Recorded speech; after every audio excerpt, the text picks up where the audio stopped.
लकड़हारे का बेटा। एक रोज का जिक्र है, शहजादी गुल सनोबर महल के बाग में झूला झूल रही थी। इसकी देखभाल करने वाली कनीजें भी इसके साथ साथ थीं। मलिका और बादशाह भी वहीं थे और एक तख्त पर बैठे एक दूसरे से बातें कर रहे थे। शहजादी को बाग में झूला झूलना बहुत अच्छा लगता था। वो अपनी कनीजों के साथ रोज शाम को यहाँ आती थी। आज इसके साथ मलिका और बादशाह भी आ गए थे। शहजादी हसब मामूल झूला झूल रही थी कि अचानक उसकी नज़र एक निहायत खूबसूरत परिंदे पर पड़ी। इसका रंग सुनहरी था और सर पर एक छोटा सा ताज भी था। वो दरख्त पर बैठा उसे ही देख रहा था। इसकी खूबसूरती देखकर शहजादी गुल सनोबर दंग रह गई और झूले से उतरकर इस दरख्त के नज़दीक आ गई जिस पर वो खूबसूरत परिंदा बैठा हुआ था। इसने परिंदे से कहा, तुम कितने खूबसूरत परिंदे हो, आओ मेरे पास आओ, मैं तुम्हें खट्टी मीठी रस भरी खिलाऊंगी। उसकी बात सुनकर परिंदे ने कहा, मेरा दिल तो चाह रहा है कि तुम जैसी अच्छी और खुश अखलाक लड़की के साथ कुछ देर बैठकर बातें करूं और खट्टी मीठी रस भरियां खाऊं, मगर मैं तो नगर नगर की सैर करने के लिए निकला हूं, इसलिए चलता हूं। ये कहकर उसने अपने पर फड़फड़ाए और उड़ गया। शहजादी सनोबर को बहुत हैरत हुई कि वो खूबसूरत परिंदा इंसानों की तरह बातें करता था। वो भागकर बादशाह के पास आई और बोली, अब्बा हुजूर, मुझे वो बोलने वाला परिंदा चाहिए, अभी इसी वक्त। पहले तो बादशाह की समझ में कुछ नहीं आया कि शहजादी सनोबर क्या कह रही है, मगर जब कनीजों ने बताया कि दरख्त पर एक सुनहरी परिंदा आकर बैठा था और इंसानी जुबान में कुछ कह रहा था, तो बादशाह ने कहा, बेटी, मैंने कहानियों में तो सुना है कि पिस्तान में कुछ ऐसे परिंदे भी होते हैं जो इंसानों की तरह बातें करते हैं। वो परिंदा पिस्तान से ही आया होगा, हो सकता है वो कल फिर आए। अगले रोज शहजादी सनोबर इंतजार ही करती रही, मगर वो परिंदा दोबारा वहां नहीं आया। इसकी फिक्र में शहजादी ने पूरे दिन ना कुछ खाया और ना कुछ पिया। जब रात हुई तो वो बिल्कुल ही नाउम्मीद हो गई और मलिका के गले लगकर रोने लगी। मलिका ने इसे मुख्तलिफ तरीकों से बहलाने की कोशिश की, मगर इस अजीब और गरीब परिंदे के ख्याल को शहजादी सनोबर के दिल से ना निकाल सकी। अपनी चहीती बेटी की उदासी देखकर बादशाह भी परेशान हो गया था। उसने बहुत सारे खिलौने मंगवाकर शहजादी गुल सनोबर को दिए, मगर उसने इन खिलौनों की तरफ आंख उठाकर भी नहीं देखा। जब 2-3 रोज इसी तरह गुजर गए तो मलिका और बादशाह की तशवीश में इजाफा हो गया। शहजादी गुल सनोबर उन चंद रोजों में निहायत कमजोर हो गई थी। उन्हें यह डर था कि वो कहीं बीमार ना पड़ जाए। बादशाह के जहन में एक ख्याल आया। इसने सोचा कि वो शहजादी के साथ पिस्तान जाकर इस परिंदे को तलाश करके अपने साथ लाए ताकि इसे पाकर वो खुश हो जाए। ये बात इसने जब मलिका को बताई तो वो बोली, अगर आप इस सफर पर रवाना हुए तो हुकूमत कौन चलाएगा? इस परिंदे को तलाश करते करते न जाने कितने दिन लग जाएं। इस दौरान रियाया की खबरगिरी कौन करेगा? आप ऐसा करें कि ये ऐलान करवा दें कि जो भी पिस्तान से इस अजीबो गरीब परिंदे को लेकर आएगा उसे बहुत सी अशरफियां इनाम में दी जाएंगी। बादशाह को मलिका की यह तजवीज़ पसंद आई और उसने ये ऐलान करवा दिया। इनाम का सुनकर बहुत से लोग किस्मत आजमाने के लिए निकल खड़े हुए। पिस्तान बहुत दूर था और उसका रास्ता भी पर खतरनाक था। गुल सनोबर की हालत दिन ब दिन बिगड़ती जा रही थी। दोनों नौजवान अपने अपने घोड़ों पर सवार होकर उस पर खतर सफर पर रवाना हो गए। इनमें से एक का नाम शहरयार था और वो एक लकड़हारे का बेटा था। दूसरे नौजवान का नाम सलीम था और उसका बाप रेशमी कपड़ों का ताजिर था। सलीम चूंकि एक दौलतमंद ताजिर का बेटा था, इसलिए इसमें बहुत गुरूर था। इसने शहरयार से कहा, तुम जाकर अपने बाप के साथ जंगल से लकड़ियां काटो और उन्हें गधे पर लाद कर शहर में बेचो। तुम उन चक्रों में कहाँ पड़ गए हो? शहरयार ने इसकी बात का बुरा नहीं मनाया, मुस्करा कर बोला, लकड़ियां तो मेरे अब्बा काट लेंगे, तुम उसकी फिक्र छोड़ो। हमारे बादशाह सलामत और उनकी मलिका बहुत अच्छी हैं। वो दोनों अपनी रियाया का बहुत ख्याल रखते हैं। इन लोगों के अच्छे सलूक की वजह से हमारे मुल्क में शेर और बिक्री एक घाट पानी पीते हैं। अपने बादशाह सलामत की वजह से हम लोग बहुत खुशहाल हैं। अब उन पर वक्त पड़ा है तो हमारा भी फर्ज है कि हम उनकी मदद करें। मुझे इनाम का लालच नहीं, मैं तो बस ये चाहता हूँ कि वो परिंदा जल्द से जल्द लाकर बादशाह सलामत के हवाले कर दूँ ताकि उनकी बेटी खुश हो जाए और हमारे बादशाह और मलिका की फिक्र दूर हुए। वो बातें करते करते काफी दूर निकल आए थे। इस वक्त वो एक मैदान में थे जिसमें कहीं कहीं बड़े दरख्त भी नजर आ रहे थे। एक दरख्त के नीचे उन्होंने एक बूढ़ी औरत और उसके शौहर को देखा। शहरयार और सलीम को आता देखकर बूढ़ा शख्स खड़ा हो गया और उन्हें रखने का इशारा किया। वो बूढ़े शख्स, तेरा दिमाग खराब है जो हमारा रास्ता रोक रहा है। सलीम ने निहायत गुस्से से कहा और घोड़े पर बैठे बैठे झककर एक हाथ से धक्का देकर बूढ़े को एक तरफ हटा दिया और घोड़ा भगता हुआ आगे निकल गया। बेचारा बूढ़ा जमीन पर गिर पड़ा। इसे गिरता देखकर उसकी बीवी चीख चीख कर दहाइयां देने लगी और इसे जमीन से उठाने की कोशिश करने लगी। ये देखकर शहरयार जल्दी से घोड़े से नीचे उतरा, बूढ़े को जमीन पर से उठाया और बोला, मोहतरम बुजुर्ग, आपको चूक तो नहीं आई? बूढ़ा कराहता हुआ खड़ा हो गया और बोला, बुरा हो इस बदबख्त का। मुझे पहले से पता होता कि वो ऐसा है तो मैं कभी इसे छोड़िए। मुझे बताइए मैं आपकी क्या मदद कर सकता हूँ? शहरयार ने निहायत नरमी से कहा। बेटा, हम सुबह से घर जाने के लिए निकले होते हैं। मैं अपनी बीवी के साथ अपनी बहन के घर से आ रहा हूँ। हमारा गांव यहाँ से चंद कोस के फासले पर है। हम बूढ़े हैं, चल चल कर बुरी तरह थक गए हैं। भूख से बुरा हाल है। घर पहुंची तो खाना खाएं और आराम करें। तुम्हारे पास घोड़ा मौजूद है, तुम्हारी मेहरबानी होगी अगर हमें गांव तक पहुंचा दो। बूढ़े की बात सुनकर शहरयार ने अपना खाना निकालकर उन दोनों को दिया। ये खाना इसकी माँ ने इसके साथ कर दिया था ताकि सफर के दौरान उसे भूख लगे तो वो इसे खा ले। जब वो दोनों खाना खा चुके तो शहरयार ने दोनों को घोड़े पर सवार कराया और खुद घोड़े की बाग पकड़कर तेज तेज कदमों से उनके गांव की समत रवाना हो गया।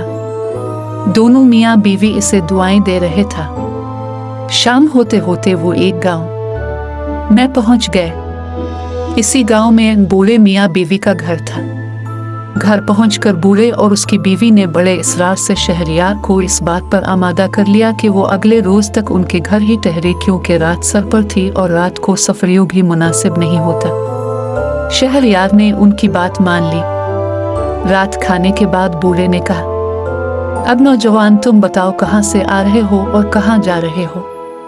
जवाब में शहरयार ने इसे पूरी कहानी सुना दी और बताया कि वो बोलने वाले परिंदे की तलाश में पिस्तान जा रहा है ताकि इसे ले जाकर शहजादी गिल सनोबर के हवाले कर सके। इसकी बात सुनकर बूढ़ा सोच में पड़ गया। कुछ देर बाद इसने कहा, पिस्तान में कुछ ऐसे नायाब परिंदे भी होते हैं जो इंसानों की तरह बातें करते हैं, मगर उन्हें वहां जाकर तलाश करना पड़ेगा। पिस्तान जाने के दो रास्ते हैं। एक रास्ते पर खतरात बहुत हैं और उसका रास्ता भी बहुत तवील है। दूसरा रास्ता करीब का रास्ता है। अगर घोड़ा तेज रफ्तार हो तो 1 घंटा में वहां पहुंचा जा सकता है। इस रास्ते पर कोई खतरा भी नहीं है। अगले रोज शहरयार सुबह सवेरे बेदार हो गया। बूढ़े ने इसे पिस्तान का रास्ता अच्छी तरह समझा दिया था। वो रवाना होने लगा तो बूढ़े ने अपने घर के पिछले हिस्से में लगे दरख्तों से बहुत सारे अमरूद तोड़कर उसे दिए और बोला, पिस्तान के परिंदे अमरूद बहुत शौक से खाते हैं। ये फल पिस्तान में नहीं होता है, इसीलिए उनकी तलाश में वो इंसानों की दुनिया में आ जाते हैं।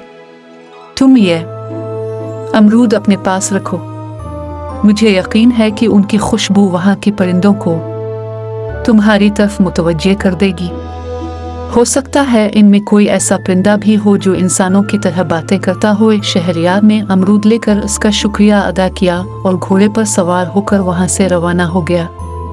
जिस रास्ते पर उसका घोड़ा दौड़ रहा था वो बहुत साफ सुथरा और हमवार था। वो बहुत जल्द पिस्तान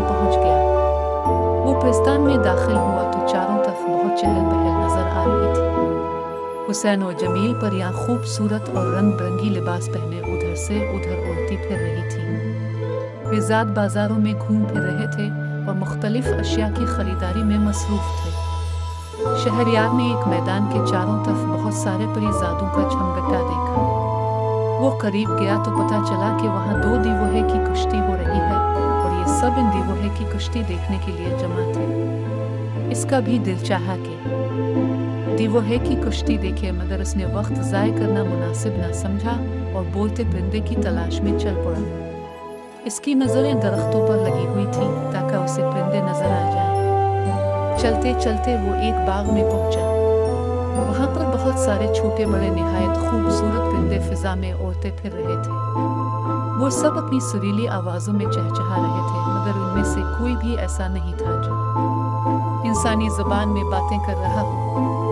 शहरयार को मायूसी तो हुई, मगर उसने हिम्मत नहीं हारी। उसने घास पर बैठकर खुशबू के सामने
हो गई है।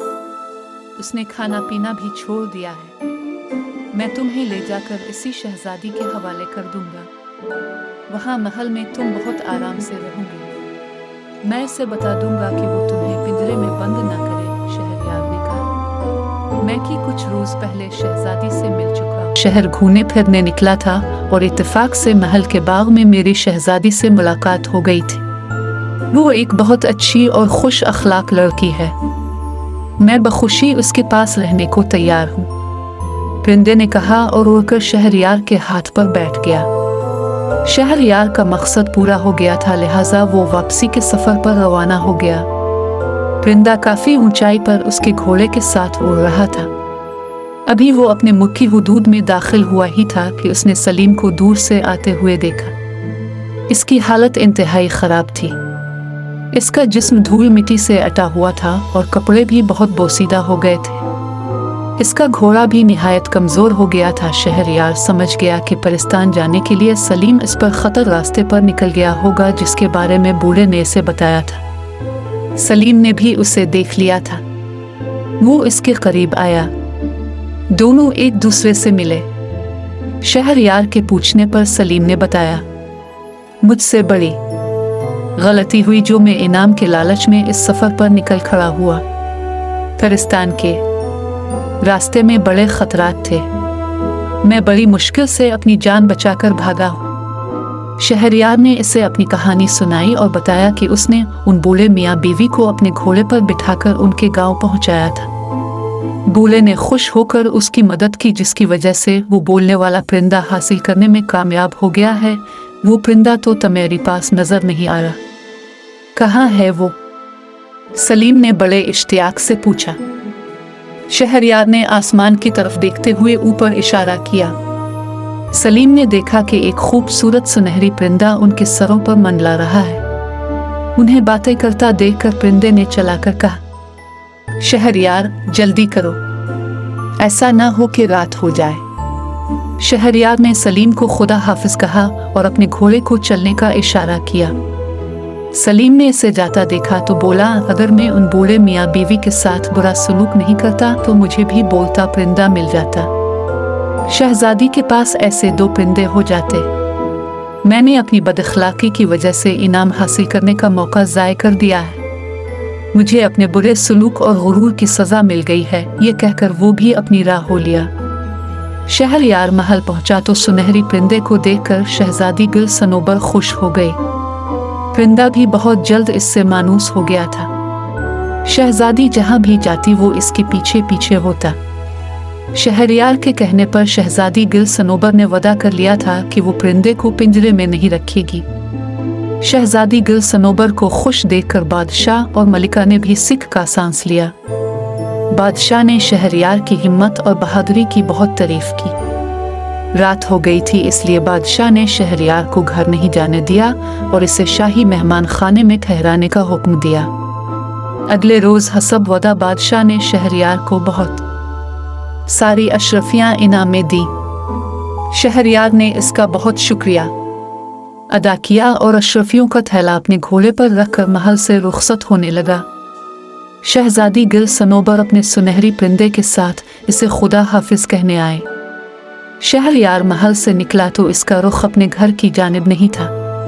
वो बड़ी तेजी से अपना घोड़ा दौड़ाता हुआ इस बूढ़े के गांव की जानिब जा रहा था, जिसकी मदद की वजह से वो बोलने वाला परिंदा हासिल करने में कामयाब हुआ था। वो उनके गांव में पहुंचा तो बेचारा बूढ़ा बीमार पड़ा था और उसकी बीवी इसकी देखभाल में लगी हुई थी। बीमारी की वजह से बूढ़ा अपने काम पर भी नहीं जा सका था। ऐसे में शहरयार की दी हुई रकम उनके बहुत काम आई थी। शहरयार को देखकर दोनों मियाँ बीवी खुश हो गए।